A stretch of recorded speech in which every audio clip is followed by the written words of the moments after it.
And welcome everybody. I know it's not Monday, but we're actually trying a little something out tonight. Um, this is Top Rope Talk. I am the sniper. He's the pundit. Jacob, no, he's that way. No, he's Oh, this way. He's that way. who There we go. cares? He's right there. Yep, I'm the sniper. He's the pundit, and this is Top Rope Talk. You may be watching us live from YouTube. If you are, hit that like and subscribe button to Sideline Sports. We got a lot of great material.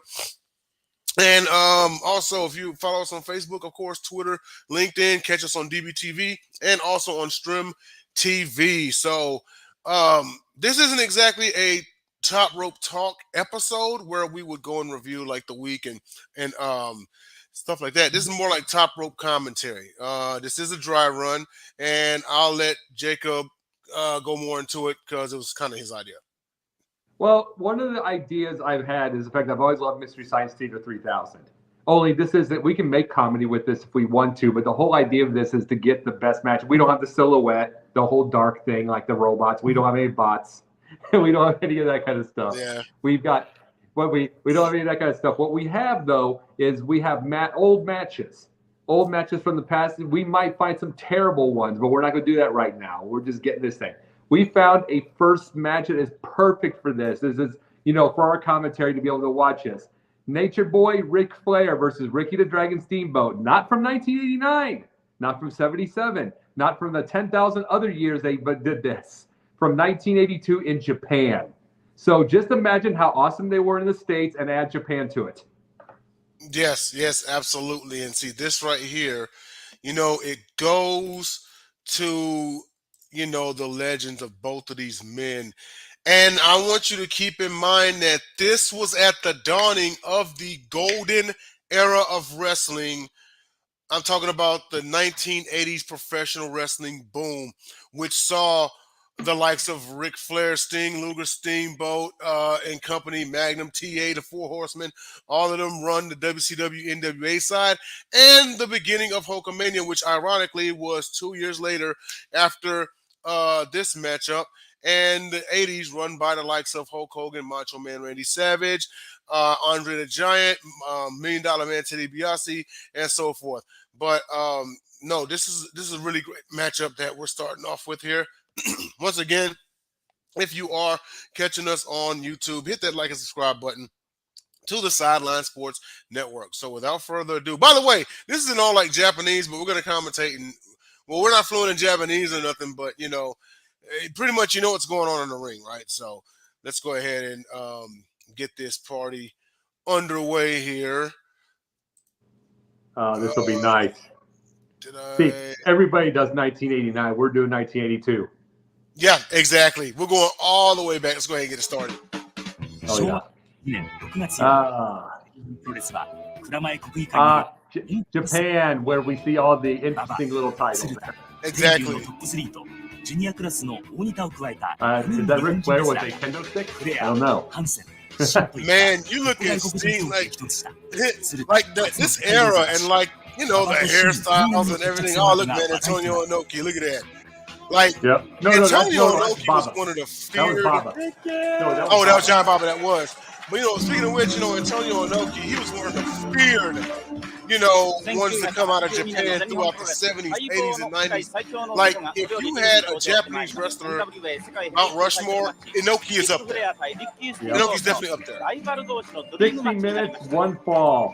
Rickey, Steamboat, and Ric Flair. And considering this is 23 minutes, this is like a warm-up for their next match. Pretty much. Talking about guys that will wrestle an hour and over, like, on a nightly basis, man. It's crazy. No kidding. Here comes Steamboat. Oh, here's Rickey Steamboat. Now, pause this for a second. I want to show you something here. Hold on. Hang on. Wait till he shows his face. Wait till he shows his face. Never mind. Hold on. I want you to wait till he shows his face. Pause. さて王者リック・フレアの入場でございます。世界最高峰級の NWA 世界チャンピオンのテーマギャラクシーエクスプレスに乗りまして戦う世界チャンピオン久々の Can you understand what they're saying? リック・フレアの入場 No. ご存知 Unfortunately, I wasn't stationed in Japan in my military career. If you can understand it, if you end up learning Japanese, you need to go back just to see how much you can understand it. Yeah, indeed. Look at this. This is back when Steamboat wore draws before he went to the long tights. Yeah. Well, this is the thing. I was gonna say, why did he do that? He never. It wasn't like he lost leg power.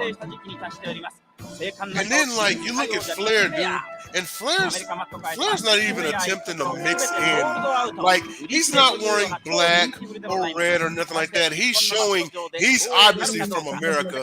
He's coming in with Carolina blue, baby. Oh, I know. No kidding. Let's see. When Steamboat gets on there, pause for a second. I was gonna say this. There. Pause. Right here. Oh, hang on a second. Hold on. Wait till his face. これよりリング上では大会セレモニーが Because there needs to be a point with the commentary I'm bringing. テレビ新潟の綱川忠和 And it's better up this way anyway. によりまして紹介されます Ricky Steamboat always knows Bruce Lee in the ring. Yeah, he definitely looks like him right now. Just a huge version of him. I mean, Bruce Lee went about 135. Steamboat's 235. He's literally 100 pounds heavier than Bruce. Yeah. So he's basically Bruce Lee's even cooler brother. Yeah. Let's see here. Okay, there was the shot for the women. Let's see. There's Flair because he's Flair. He's forever. The NWA World Heavyweight Champion. That is an awesome belt. You know, a lot of people have it in their Mount Rushmore title belts. Oh, I know. I've got that and the Goldie. Big gold belt. That's the best one of all time. Yeah. Oh, yeah. Big Goldie and the AWA are both awesome. Yeah. Yep. Let's see. Hold on a second. There. Pause. Oh, shoot. Actually, you know what? Here, I'll just run it back. Pause. All right. Someone at WCW was paid. Take one look at this guy. Someone at WCW was paid to say, you know what we need for this Steamboat Flair feud? We need this guy to be the family man with a shrew of a wife and a kid. Yeah. Look at him. Look at this. And someone was paying WCW to say he needs to be the family guy that has barbecues. Yeah. Steamboat. Yeah. Not Ron Simmons, not Lex Luger, not Barry Windham, him. Yeah. Barry Windham would be the guy you'd have for the barbecues and stuff. Look at this guy. Well, and Barry Windham would be the one where if you bought a barbecue grill to the lake, he's the one catching all the fish. Yeah, exactly. And then like Magnum TA or Ken Patera is like actually scaling them and gutting them. Yeah, exactly. And then Ron Simmons has actually got him on the grill. No, exactly. Damn. And then there's Flair, who has an underrated physique. I've said this, Flair actually made a fitness cover like 10 years ago, 15 years ago, actually. He still looks good for his age. He does. He does. But see, you're saying look at Steamboat. Remember his last match, his six-man match? It's time to improve your writing game with Grammarly Go. Grammarly Go is an AI service that offers prompts to help refine your writing. Right? And as someone who writes for a living, I can't recommend it enough. Here you can see I used Grammarly's AI. Who cares? All right, go ahead. Yeah. No, you know, but I'm just saying, though, you know Steamboat's last match, a six-man match, right? Yeah. He kept a shirt on. He still looks good. It's like if I'm 70 like him and I look like that, I'm gonna have my shirt off all the dang time. Oh yeah, exactly. You gotta show it off. He kept a shirt on, which means that's how perfection he's always been. Exactly. Yeah.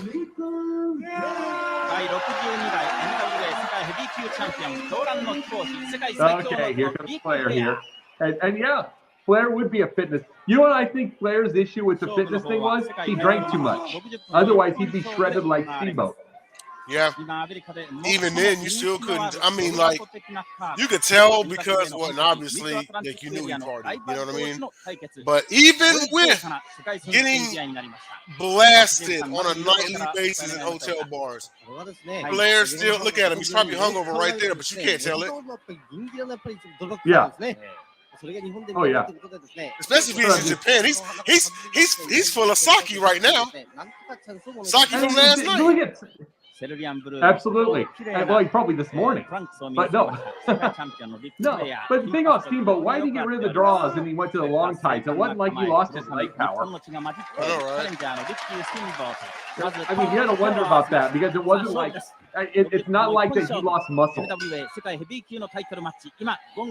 See right here, it's like either the two men really respected each other, or there's a different custom in Japan because in Japan, that's the whole honorable, the traditional thing and whatnot. And whereas had this been in America, it would have been different. It probably would have been some smack talking, Yeah.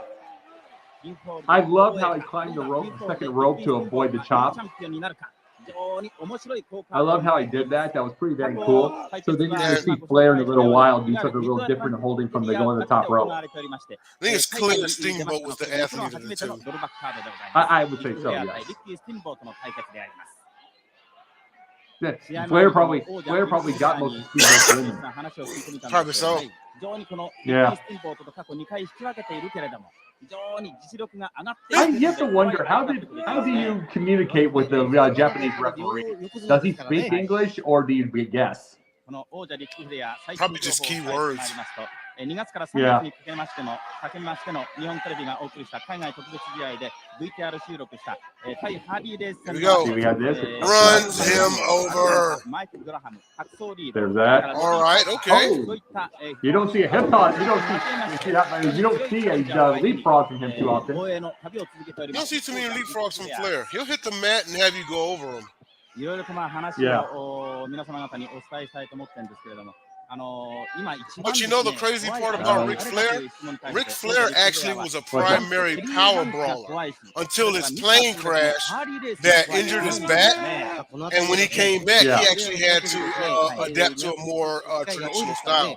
But Flair used to be a power brawler. Oh, yeah, he was 300 pounds. But I really believe, Flair had a good physique, but I really believe his drinking was the reason he had a little bit of fat here and there. I think he'd be Steamboat otherwise, because he was in perfect shape. And even with these two did not rest. No, I was saying even with, like I said, even when they're resting, they're not resting. Yeah. There's those. Here comes more. Yeah. Always seemed to be Ric Flair's Achilles heel. Was running into athletes. Sting was an athlete. Luger was an athlete. He's doing more he's doing more headlocks than he's doing the deep arm drag. This is the deep arm drag in America. Well, it's the perfect beginning maneuver. Just kind of wear him down with that headlock. Yeah. I like the these two probably don't even have to talk before the thing. They just know. Oh, yeah, absolutely. There's just some that just have that good chemistry in the ring, Yeah. You know each other. You kind of know what everyone's doing. You just kind of call your spots. You know what I mean? Oh, yeah, absolutely. Nah, like I said, this is a 23-minute match, and this is nothing for either guy. No. They're probably not even going to sweat after. Yeah, I think, man, back in the 80s, these guys, oh, here we go, drop time. Oh, no, it's a counter. Yeah, I think the 80s, man, these guys were on the road 300 plus days a year. They're on a nightly basis, wrestling like an hour plus. This is like a chill day. If it's 23 minutes. You know what I mean? If it's 23 minutes, this is probably a warm up for the later match. Pretty much. Oh yeah. That's what's so crazy. You think about it. Okay, WrestleMania 12 Iron Man match, Hart Michaels, and guys in WCW were like, "Hold my beer, we did this nightly. Y'all act like this is something revolutionary. This is the first time you guys have wrestled an hour. We wrestled for an hour 10 years before this." Oh yeah, and you know an Iron Man match with Flair would. I mean, Flair could have gone an Iron Man at 50. That was what was sad about the Flair's last match is he passed out twice. I mean, that's not Flair. No. That's not Flair. I mean, even in his 70s, that just shows age gets to you. Yeah. Well, not even age, he just drinks. Truthfully, I remember Steamboat's around that same age. Steamboat's around that same age, and he was perfect when he went back. Yeah. Mike Jackson, I showed you that thing with Mike Jackson.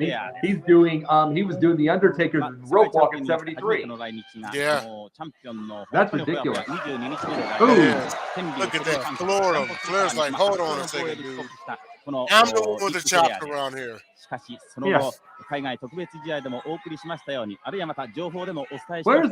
Flair's not cocky in Japan at all. Say again? He's not cocky in Japan at all. Flair is. But I mean, they're just different wrestlers in Japan. Even Hogan was different. Yep. Hogan and Muta had a great match. Imagine that. Huh? I said, imagine that. Oh yeah, and Fujinami. With Fujinami had a great match. Holy. And for the first time, the match spills outside. See, that was the tough part about Japan because everybody. Here we go. No, that was the thing about Japan is the crowd was outside beyond the rope. So you had to fight them. Right.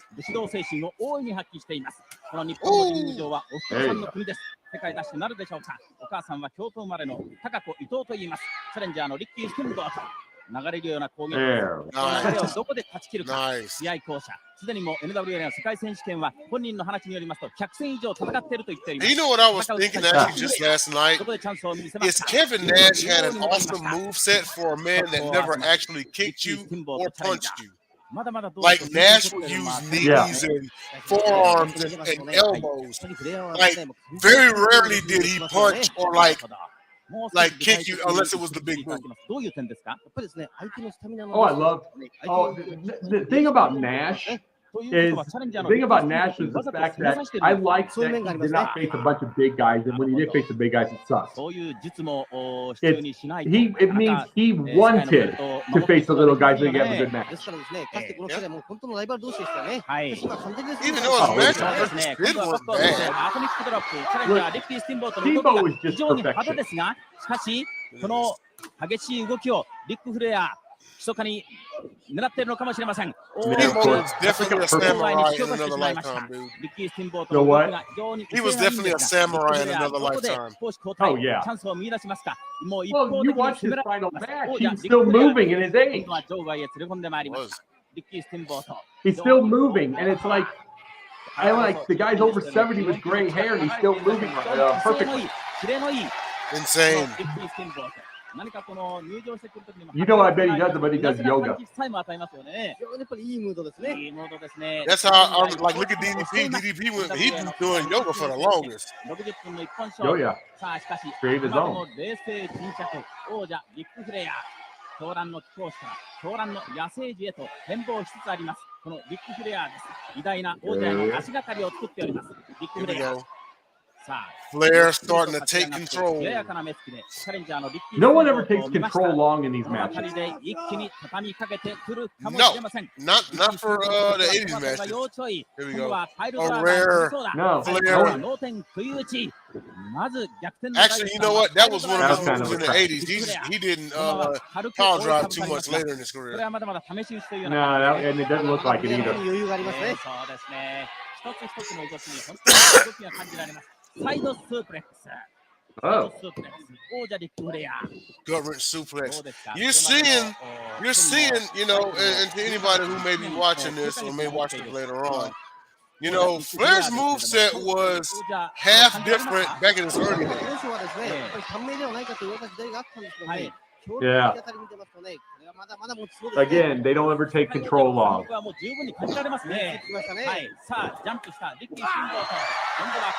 You realize we're about 15 minutes into this match and he's doing leapfrogs and when they haven't quit moving. Insane. Doesn't it make us want to get our cardio up? Yeah, I know, right? Like, ooh, that's crazy. Like, you got to wonder how well your cardio can be, you know, just to do, you know, just as I said. And then he'll be 25 minutes into this match and do a skin the cat. Yeah. And that's vintage Sean right there. You don't even imagine. Oh, I know, but Sean's the same way. He'll be 30 minutes into it. 45 minutes into his Iron Man, he was doing a skin the cat. I'm like, how strong are you?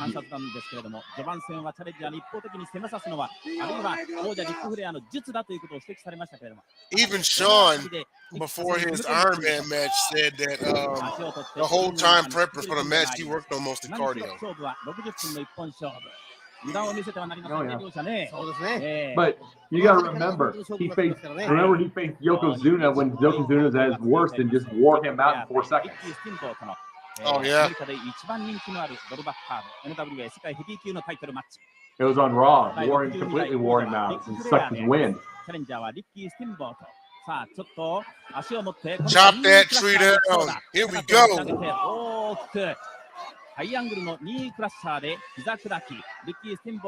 That's an interesting go out there. Everyone knows what this sets up for. Oh, yeah.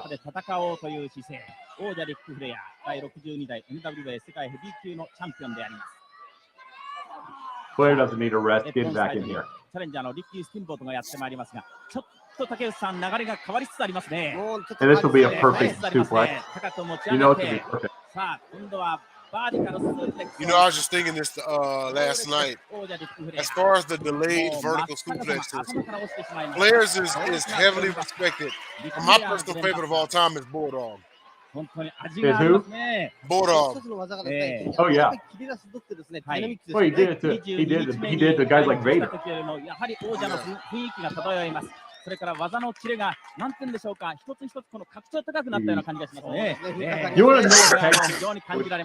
want to know a tag team match that would have been awesome if they would have been in the same era? Doom versus Harlem Heat. Oh yeah. Oh, look at this. Oh my Lord. How many people have put his own move on him, dude? I know. You gotta love the yeah, absolutely. You gotta love the pro football socks over the sticking out of the Steamboat's boots. Oh, I know. Flair, that was the thing though. Flair, the thing, Flair though, it's like you just look at this. It's like you just wonder, would he have the cardio if he had Steamboat stuff? Then again, though, Steamboat had the perfect cardio with his position. In the end, Flair's a freak. Very, very much so. Look at this, still going. Now this match was only like. Here we go. You see that speed on that? Yeah, I know. See, you know it's getting real when Steamboat starts to fly. Oh, I know. And he doesn't slow down. You know what? Interesting question. Did the WWF drop the ball on Steamboat not winning the WWF title? No. because that was if they would have, the thing about it is, Steamboat as a WWF title guy, this was from New York. You got to remember the ones before, like you had guys like, even with it, was San Martino, then Billy Graham, then Billy Graham, then Backlund, then Hogan. Yeah. They had even if it's the thing and Hogan was different, it was still Muscles. And then this was Muscles, but number one, he wouldn't have wanted that kind of schedule. True. Second, he wasn't if they would have built him like a Bruce Lee type and not the caricature goofball thing, he might have done it.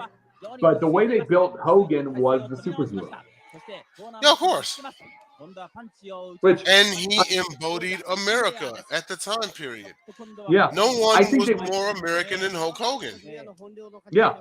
And the thing about it is, I think you get somewhere with this guy if he's not the caricature of Bruce Lee type crap. You just kind of leave it natural. Yeah. No, but both Flair and Steamboat just love selling. They do. Especially Flair. Huh? The what? I said especially Flair. Oh, I know. I was thinking about something with Hulk, with Hulk Hogan and the way he embodied the 80s and America and everything. And I mean, you remember the Rick Derringer video? He's playing the guitar with the Statue of Liberty in the background and everything. Okay, let me tell you something. Hulk Hogan was so American. He was so American, they almost changed the American flag colors to red and yellow. That's how American he was. No kidding. And then it's your Derringer song, Yeah. No. And you notice he did that. You notice that he did a full press. He's doing a full press 20 minutes in. That's crazy. Steamboat at this time, Steamboat has the perfect combination of speed, agility, athleticism, with a little bit of power mixed in. I mean, was he that era's? Well, I mean, I am mixed up. Oh, that's his finish. That's it. Got him. But no, what were you asking? I've always said that in the last 20 years, the perfect combination of speed, power, athleticism, strength was Shelton Benjamin. But I'm looking at him at that time, and I'm like, this was Steamboat. Well, here's the thing also, it was.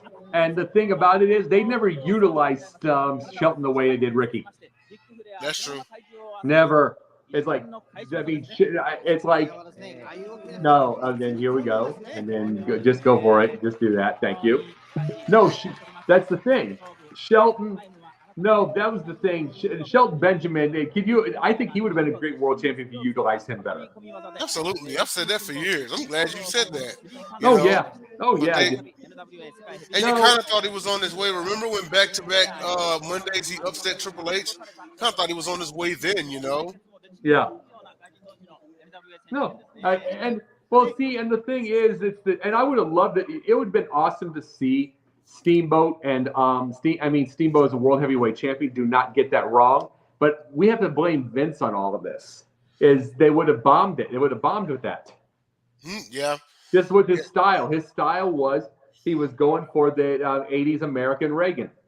He was.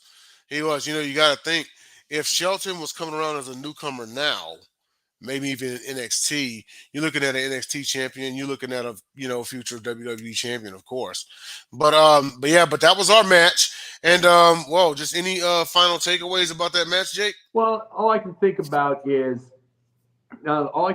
with something like this is when you see Gunther or Walter at the time having matches with Ilya Dragunov, when you're seeing things like that.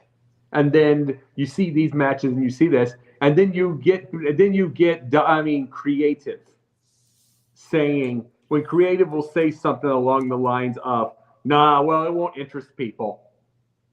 Dragunov and Gunther interested people. It's like, to me, and I'm saying this when you watch him go in there, to me, fans do not mind a match if you do it right. Right.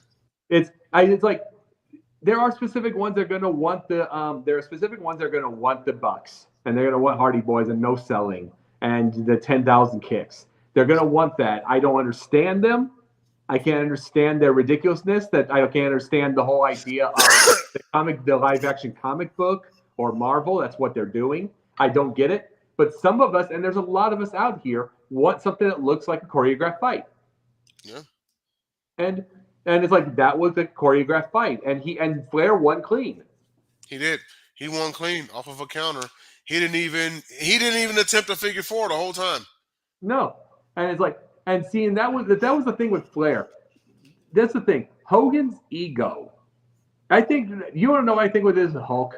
I think he knew he was only good enough as his opponent and as good as his training. He wasn't going to ever be Flair. No. I think the reason his ego was so there and he wanted everything to work into his ability, because he was never going to have the ability to wrestle his way out if he would ever go down. That's true. He had to play the politics, and he had to play the whole thing because he couldn't wrestle his way back. No. Flair could have Mike Jackson, who'd had 6 straight weeks of getting beat up without anything, give him a chance at a world heavyweight title and have 20 minutes. And it wouldn't hurt him.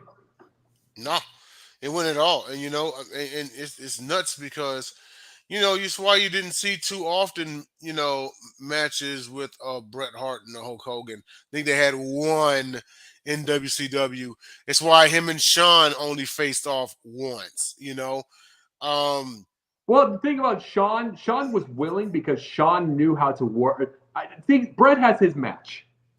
Kevin brought up his match.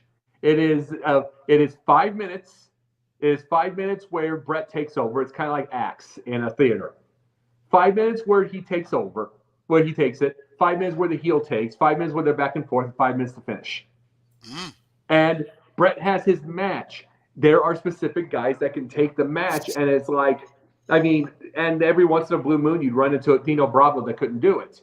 But most of the people did his match. And a guy like Hulk, you don't get his match, but Shawn could do Hulk's match and just have fun with it. Right. Bret wanted his match. Mm-hmm. Yep, that's true.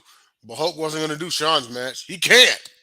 No, of course not. But I always love how Shawn bloodied and beat up the big guys. He climbed on them. And tore them down. Kind of like UFC, and like when you get Manny Yarborough with Keith Hackney, and you just kind of slap and you got to knock him over. Yeah. Shawn had good offense, and it didn't look ridiculous when he knocked him over because he would fight to knock him over. Right. The original Giant Killer.